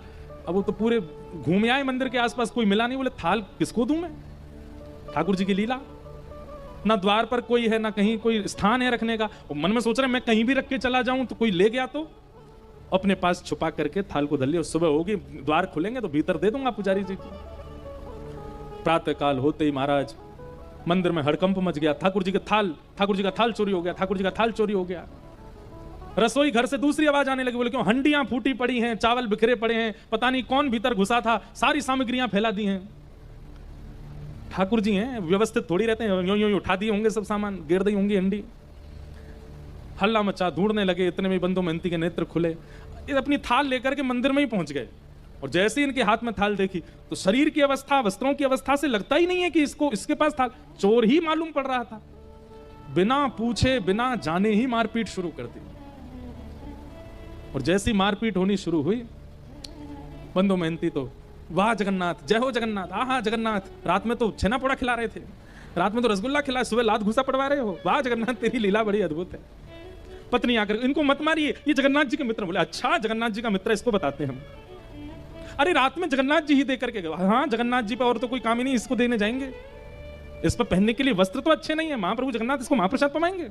इतना मारा कि बंधु मेहंती बेहोश तो नहीं हुए, पर ठाकुर जी के ध्यान में चले गए। बोले नाथ आपकी लीला, श्रीमद् भागवत में गोपियां कहती हैं, मैवम विभोर हति भवान गदितम निशंसम संत्यज्य सर्व विषयाम तव पाद मूलम। हे ठाकुर जी, सब चीज छोड़ करके भक्त आपकी शरण में आता है, लेकिन आप परीक्षा लेने से बाज नहीं आते, आप बहुत परीक्षा लेते हो। बंधु मेहंती चिंतन कर रहा, वाह नाथ, आप चाहो तो सब कुछ देते हैं और आप चाहो तो मारते पीटते भी। ठाकुर जी तुरंत दैतापति राजा के स्वप्न में गए और कहे, बोले मेरा परम सखा बंधु मेहंती, यार तुम्हारे लोग उसको मार रहे हैं, अभी जाओ जाकर के उन लोगों को रोको और उन सबको बताओ। उनका दिमाग नहीं चलता, खुद वो स्वयं नहीं विचार कर सकते। जब मंदिर का ताला नहीं टूटा है, मंदिर के अंदर के सांकर तक नहीं खुली है, तो फिर भीतर से थाल बाहर कैसे चला गया? अरे मानव को ताला तोड़ना पड़ेगा, सांकर खोलनी पड़ेगी, तभी वो किसी सामग्री को चुरा सकता है, पर मेरे लिए कोई द्वार नहीं होता, कोई ताला नहीं, मैं जहां चाहूं जा सकता हूं। बता दो। थाल वो नहीं लेके आया, मैं दे के आया, मेरा मित्र बंधु मेहनती आया। राजा ने आकर के सबको रोका, बोले क्यों मार रहे हो? इन्होंने बोले थाल चुराया, ताला खुला हुआ मिला था क्या? बोले नहीं। बोले रसोई घर में सब सामग्री फैली थी, बोले रसोई के ताले खुले हुए? तो बोले नहीं। बोले भाई जब ताले ही टूटे नहीं तो फिर सामग्री बाहर कैसे आई? विचार किया तुमने? बोले स्वयं जगन्नाथ जी देख करके गए, जगन्नाथ जी की आज्ञा बता करके क्षमा मांगी और महाप्रभु जगन्नाथ जी ने आज्ञा कर दी। बोले आज से हमारे मंदिर में सब जो भी कुछ धन राशि आती है, जो भी, वो सब सेवा बंधु मेहनती को प्रदान करो, इनको हमारे मंदिर की सेवा दे दो। आज तक महाप्रभु जगन्नाथ जी के मंदिर की सेवा उन्हीं के वंशज करते आ रहे हैं। कैसे कृपालु है नाथ। तो एक बार रहीमदास जी गोवर्धन में श्रीनाथ जी का दर्शन करने गए। एक तो अल्हड़ भेष में रहते थे, ऊपर से इनके किसी कारण से इनको मंदिर में नहीं घुसने दिया, और जैसे ये मंदिर में घुसने लगे तो लोगों ने इनको धक्का दे दिया।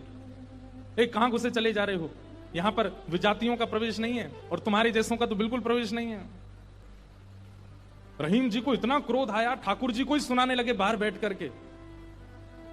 बोले आप कैसे परमात्मा हो, कैसे स्वामी हो, कैसे भगवान हो?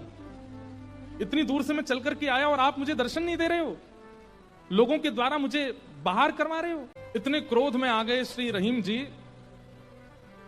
ठाकुर जी भीतर खड़े खड़े उनको पसीना आने लगा, बाहर खड़े खड़े रहीम जी गुस्सा कर रहे हैं। गुसाई जी भोग लेकर के गए, ठाकुर जी बोले हमको नहीं पाना। ठाकुर जी कुछ और बना के ले आऊं? ठाकुर जी बोले हमको वो भी नहीं पाना। गुसाई जी को लगा ठाकुर जी बहुत नाराज हैं, 56 भोग बनाओ। 56 भोग लेकर के गए, ठाकुर जी बोले बिल्कुल नहीं पाना, हमारा मन नहीं है। स्पष्ट ठाकुर जी बता भी नहीं रहे कि बात क्या है, लेकिन जो जो गुसाई जी प्रस्तुत कर रहे हैं सबके लिए मना करते जा रहे, मुझे नहीं पाना। अंत में गुसाई जी ने कहा, बोले जय जय, कोई अपराध बना हमसे? ठाकुर जी मुंह फुला के बैठे हैं, कुछ नहीं बोले। बोले मैं क्यों बताऊं? गुसाई जी समझ गए, बोले कि ओहो कोई अपराध ही बना है। तुरंत सबको बुलाया, बोले भैया आज किसी का अपमान किया, किसी का अपराध किया, कुछ हुआ था क्या दिन भर में? तब द्वारपालों ने बताया, बोले महाराज आज एक आया था, वो विजातीय था, उसके वस्त्र भी अच्छे नहीं थे, वो देखने में भी अजीब सा लगा, हमको लगा मंदिर में जाके उपद्रव करेगा, इसलिए हमने घुसने नहीं दिया, हमने उसको निकाल दिया।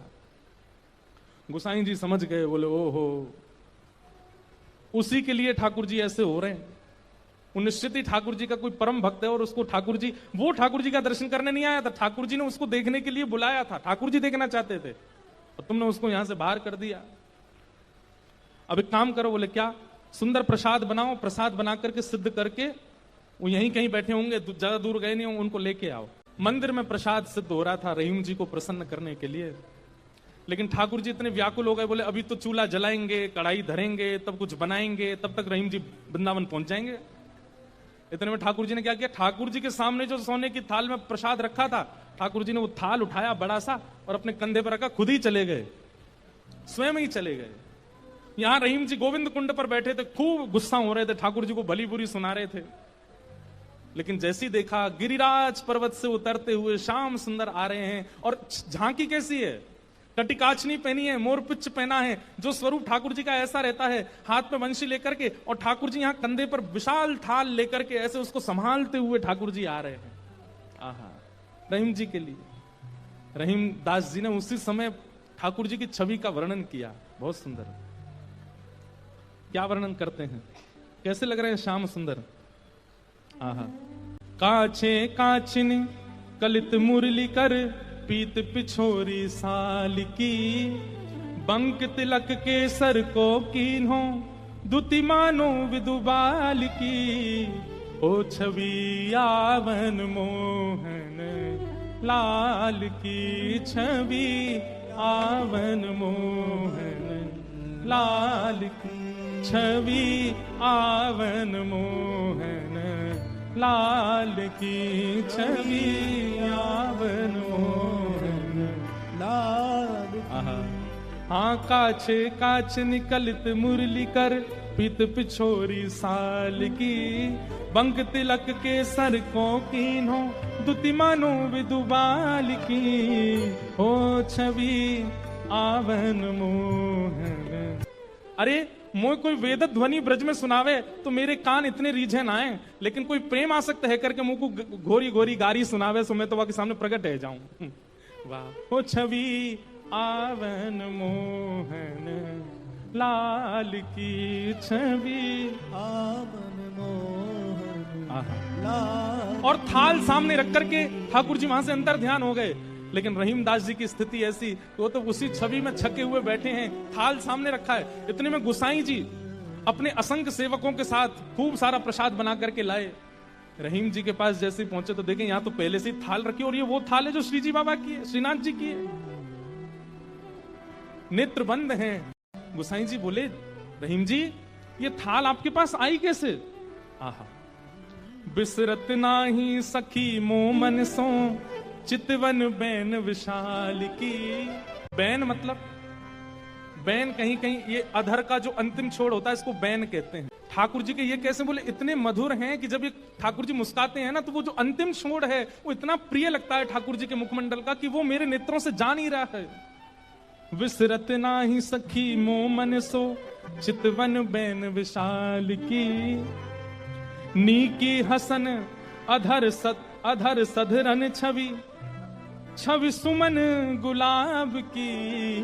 ओ छवि आवन मोहन लाल की। छवि आवन मोहन लाल की। और जल सो डार दियो पुत्रिन पे डोलन मुक्ता माल की। जल सो डार दियो पुत्रिन पे डोलन मुक्ता माल। आप मोल बिन मोलन डोले बोलन मदन गोपाल की। आप मोल बिन मोलन डोलन बोलन मदन गोपाल की। हे छवि आवन मोहन लाल की। छवि आवन मोहन लाल की। आहा। आप मोल बिन मोलन डोलन बोलन मदन गोपाल की। इतने मूल्यवान श्री ठाकुर जी यहाँ पर बिनमोल की तरह डोल रहे थे, बोल रहे थे, चल रहे थे, बैठे थे। गुसाई जी को बता रहे हैं रहीम जी, इतने मूल्यवान ठाकुर जी यहाँ पर बोल रहे थे, डोल रहे। देखो वो चरण चिन्ह दिख रहे हैं, यहाँ देखो, यहाँ से चंदन की सुगंधी आ रही, यहाँ बैठ गए थे आके और ऐसे मधुर स्वर बोल रहे थे कि अब मैं किसी और को सुनना नहीं चाहता उनके आगे। अरे यह स्वरूप निरखे सोई जाने। अरे जिसने वो स्वरूप देखा होगा, यह स्वरूप निरखे सोई जाने यही रहीम के हाल की। यह स्वरूप निरखे सोई जाने यही रहीम के हाल की। ओ छवि आवन मोहन लाल की। छवि आवन मोहन लाल की। वहां रहीम जी के नेत्र सजल हैं और यहाँ गुसाई जी के सुनते सुनते नेत्र सजल हो गए। वाह ठाकुर जी आपकी लीला। यहां हम इतनी सामग्री सिद्ध कर रहे थे रसोई में, लेकिन आपसे इतनी प्रतीक्षा भी नहीं हुई, आप अपनी थाल लेकर के आ गए और ऐसी लीला करके गए रहीमदास जी के पास आकर के। भीष्म पितामह कलिकाल में एक भक्त के रूप में प्रकट हुए जिनका नाम था सेन नाई, जो बाल काटते हैं। ऐसे एक नाई के रूप में इनका जन्म सेन नाई। ये नाई थे, बाल काटने का काम करते और राजा के नाई थे, राजा के बाल काटते थे और किसी के बाल काटने को इनका अधिकार नहीं था। तो एक दिन इनके मन में बड़ी भक्ति जगी तो कथा सुनने गए। तो कथा में व्यास जी बता रहे थे कि गीता में भगवान कहते हैं कि मानवों में जो राजा है वो मैं हूं। जहां कहीं भी राजा हैं, भगवान ने ये बात कही है कि राजा मेरा ही प्रतिनिधि है। राक्षसों में प्रहलाद मैं हूं, भगवान स्वयं कह रहे हैं। तो सेन नाई बैठ करके कथा सुन रहे थे। बोले कि तो नाई तो बड़ा प्रसन्न हो गया, बोले मुझे ठाकुर जी मिल गए। अपने राजा की इतनी बढ़िया हजामत करते, उनके हाथ पांव दबाते, मालिश करते, खूब हाथ पैर दबाते, सिर और बढ़िया प्रेम से सेवा करने लगे। बोले कि यही हमारे भगवान हैं। अब तो वो राजा के हफ्ता में 1-2 बार जाके हजामत करते और उसके बाद कभी समय मिलता तो कथा सुनते। एक बार कथा में व्यास जी ने बोला कि बिन गुरु के हुए ठाकुर जी प्राप्त नहीं होते। तो सेन नाई जी के मन में आया कि अब मैं गुरु कहां से खोज। तब किसी ने इनको बताया, बोले काशी में विराजमान है श्री रामानंदाचार्य जी महाराज, आप उनकी शरण में चले जाओ, वो बहुत अच्छे गुरु मिले। और श्री सेन जी काशी चले गए। काशी में जाकर के रामानंदाचार्य जी से दीक्षा लेने का खूब प्रयास किया, लेकिन रामानंदाचार्य जी ने दीक्षा किसी कारण से नहीं दी, व्यस्तता के कारण, साधना के कारण। एक बार एक संत इनके पास हजामत कराने आए अपनी, तो ये उनके केश काट रहे थे, मतलब मुंडा कर रहे थे, बिल्कुल सारे बाल उड़ा रहे थे। शिखा छोड़ दी तो संत विरक्त थे, उन्होंने कही शिखा भी काट दो। उन्होंने कही अरे आप कैसी बात कर रहे हैं, मैं शिखा नहीं काटूंगा, ये तो बहुत बड़ा पाप है। बोले अरे मैं विरक्त हूं, विरक्त शिखा सूत्र नहीं रखते। सेन नाई जी बोले आप जो कहेंगे सब स्वीकार है, पर शिखा नहीं काटूंगा। तो बोले भैया काटनी पड़ती है, हम विरक्त हैं, हम शिखा नहीं रखते। तब अंत में सेन नाई जी ने कहा आप बहुत बड़े संत हैं, बहुत बड़े महात्मा हैं, रामानंदाचार्य जी से बुलवा दीजिए कि शिखा काट सकते हैं तो मैं काट दूंगा। सेन नाई जी ने बड़ी युक्ति समझी कि भाई इसी से गुरु सन्निधि भी मिल जाएगी और इनकी शिखा भी काट देंगे। संत लेकर के रामानंदाचार्य जी के पास गए तो रामानंदाचार्य जी को ये बात बड़ी अच्छी लगी कि इन्होंने लाख कहने पर भी शिखा काटी नहीं, कितना इनका भाव है। और वो सब भाव देख करके, प्रेम देख करके रामानंदाचार्य जी ने फिर समझा करके, निष्ठा को देख करके उन्होंने दीक्षा प्रदान की, तिलक दिया, नाम दिया, मंत्र दिया। सेन नाई जी बोले आज्ञा करें। बोले आज्ञा यही है, वापस अपने गांव जाओ, वहीं रह के भजन। सेन और संत जन जब भी गांव में आवे, सब काम छोड़ करके उनकी सेवा करना, ये हमारी आज्ञा है। जो मंत्र दिया है इसका जाप करो, संतों की सेवा करो। सेन नाई जी लौट करके अपने गांव आ गए।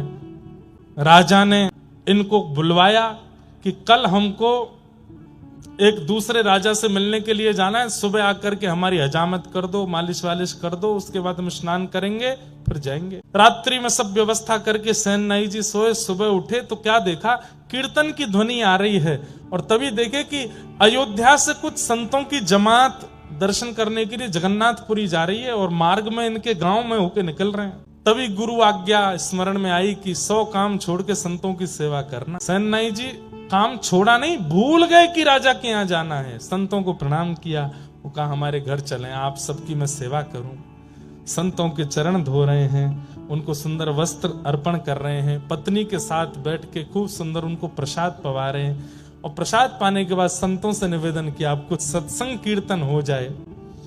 उनमें से एक श्रेष्ठ संत प्रवर, उन्होंने प्रवचन किया, सुंदर कथा सुनाई, सब भावुक हो गए और कीर्तन प्रारंभ हुआ। नाचने लगे सेन नाई और पत्नी, सब बिल्कुल निमग्न होकर के भजन में नृत्य कर रहे हैं, नेत्रों से अश्रु प्रवाह हो रहा है, राम जी का स्मरण कर रहे हैं, गुरुदेव की याद कर रहे हैं। और यहाँ राजा प्रतीक्षा में बैठा, मुझे दूसरे राजा से मिलने जाना है। सेन नाई हमेशा समय से पहले आ जाता है, मैं नीचे आके बैठ गया, अभी तक आया नहीं।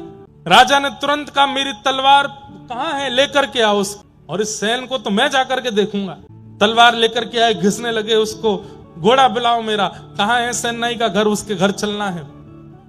इतने में ही देखा कि सामने से दौड़ते हुए सेन नाई आ रहे हैं, हजामत का डिब्बा संभाल लें, कभी धोती संभाल लें, और दौड़ते दौड़ते आए। अरे महाराज महाराज महाराज महाराज, मैं आ गया।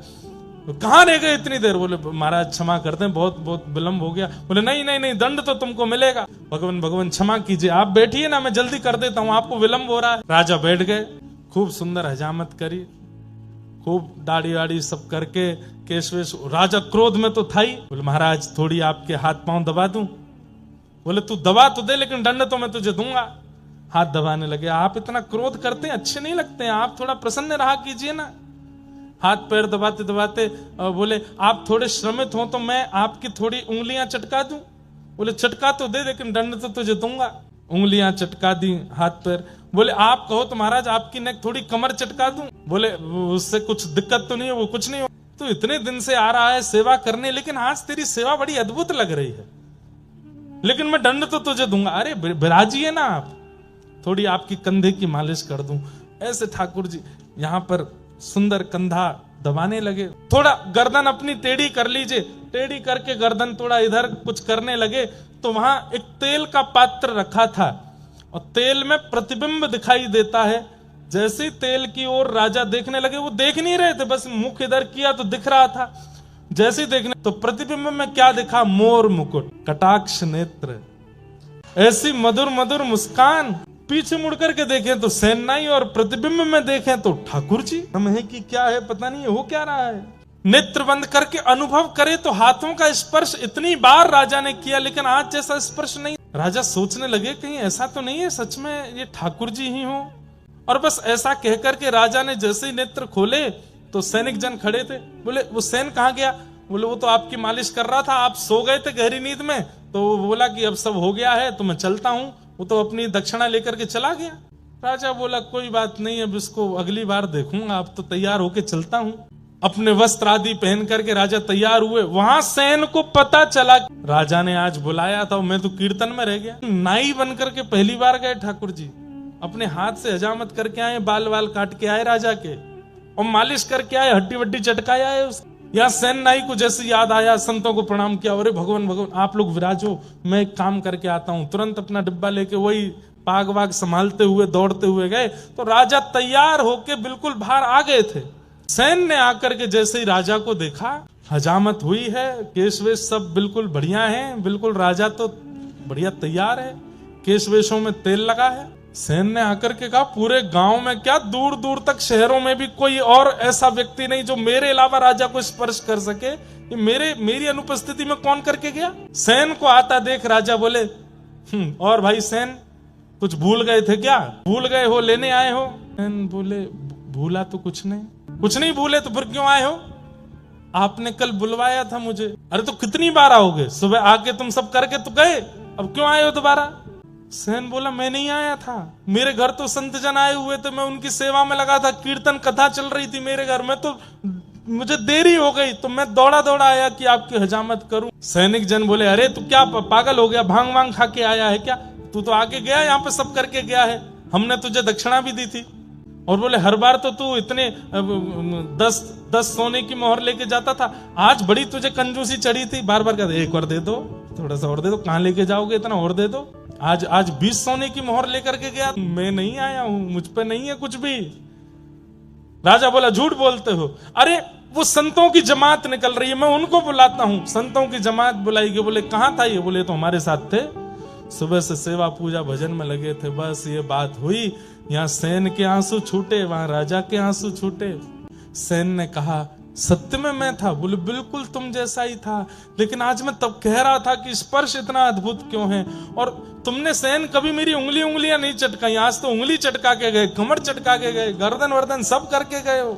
और अंत में एक अनुभव मुझे हुआ था, क्या कि मैंने तेल के पात्र के प्रतिबिंब में जब देखा तो वहां सैन नहीं, वहां पर कोई मोर मुकुटधारी दिखाई दे रहा था। सैन तो बस वहीं मूर्छासी में आ गए, राजा के चरण पकड़ लिए, बोले धन्य हैं आप, मैं आपके अंग को छू लूं। क्यों? क्योंकि श्याम सुंदर आपको छू के गए, श्री ठाकुर जी ही आए थे। राजा ने तुरंत सैन को उठाया, राजा दंडवत हो गए, बोले कि महाराज अब आज से आपको मेरी हजामत नहीं करनी, आज से आपको ये सब क्रिया नहीं करनी है, तो आज से आप मेरे राजगुरु हैं। जिनकी कृपा से ठाकुर जी मेरे भवन में आ गए, जिनकी कृपा से ठाकुर जी का स्पर्श मुझे मिल गया, ऐसे आप नाई नहीं रह सकते, आप तो मेरे गुरु हैं। और उस दिन से सैन जी गुरु के रूप में प्रतिष्ठित हो गए। ये भीष्म पितामह के ही कलयुग में अवतार हुए श्री सैन जी